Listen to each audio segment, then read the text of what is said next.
আসসালামু আলাইকুম। কুকুর এবং বিড়ালের সঙ্গে তুমুল ঝগড়া, মুশকিল ঝগড়া, কোনোভাবেই তাদের ঝগড়া থামতেছে না।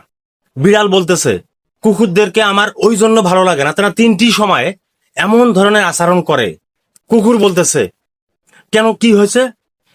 এমনিতেই আমরা বিড়ালের সঙ্গে সম্পর্ক রাখি না, বিড়ালকে দেখলেই আমাদের মেজাজ গরম হয়ে যায়, মনটা গরম হয়ে যায়। তুই কত হাত পা ধরে আমার সঙ্গে সম্পর্ক তৈরি করলি, আর এখন তুই আমারই দুর্নাম করতেছিস। বলতো কি হয়েছে? বিড়াল বলতেছে তোমরা ফজরের সময় এত চিল্লাচিল্লি করো কেন?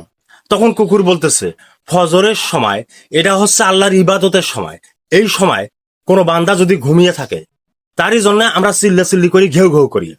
বিড়াল আবার বলতেছে তোমরা ফকির দেখলে এত ঘেউ ঘেউ করো কেন?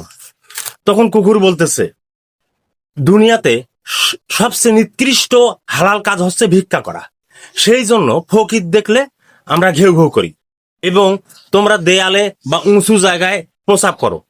তখন কুকুর বলতেছে এই জমিনে কে সেজদা করতেছে না করতেছে, সেজন্য আমরা উঁচু বা দেয়ালে প্রসাব করি।